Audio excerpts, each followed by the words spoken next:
Zaburi 127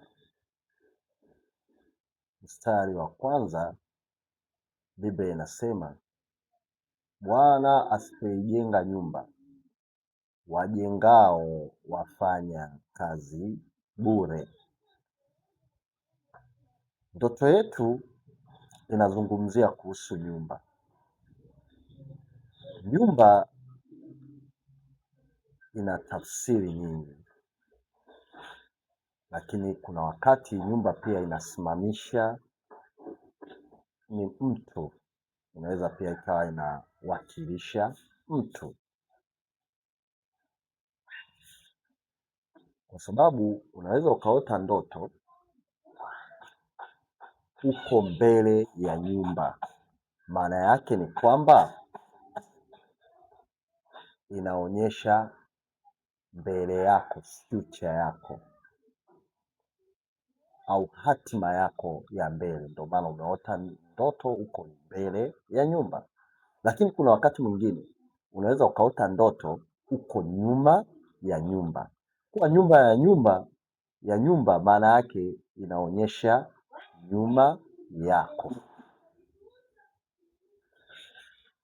Wakati mwingine unaota nyumba ya zamani, kwa hiyo inakuonyesha kuhusu kumbukumbu za zamani au jambo la zamani ambalo halijatatulia. Wakati mwingine unaweza ukaota nyumba mpya, maana yake ni fursa mpya au mabadiliko yanakuja kuwa mazuri.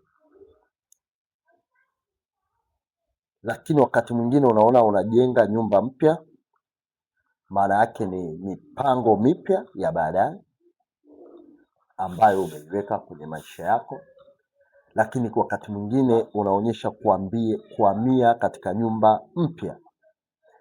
Kwa hiyo maana yake yanaonyesha mabadiliko katika maisha au kazi ambayo unaifanya. Wakati mwingine unaota ndoto kwenye nyumba, ndege kaingia ndani ya nyumba. Maana yake hiyo inaonyesha ni roho ya mashambulizi. Wakati mwingine unaota ndoto upo katika nyumba yako, uko jikoni, mtu ambaye alikufa anakupikia chakula. Maana yake hiyo inaonyesha kwako ni magonjwa. Kwa hiyo unapoota ndoto kwanza lazima ujue wewe mwenyewe ndio nyumba. Biblia inasema, au hamjui miili yenu ni hekalu la Roho Mtakatifu. Yaani inakulinganisha wewe sawasawa na hekalu. Maana yake unawakilisha hekalu ambao ni tafsiri pia ya nyumba, kwa sababu ni jengo ambalo linajengwa. Kwa hiyo ndoto ni ya muhimu sana, lazima ufuatilie ujue maana yake. Lakini ili kujua ndoto zaidi, kitu hicho kimoja kinaweza kukawakilisha vitu tofauti. Ndio maana unapoota ndoto unatakiwa pia umruhusu Roho Mtakatifu akusaidie kuweza kutafsiri hizo ndoto. Mungu akubariki sana. Kama umefurahia ujumbe wetu, unaweza ukaangalia kwenye profile hapo namba zetu za simu, ili kuna sehemu tunaweza tukasaidiana tukakusaidia.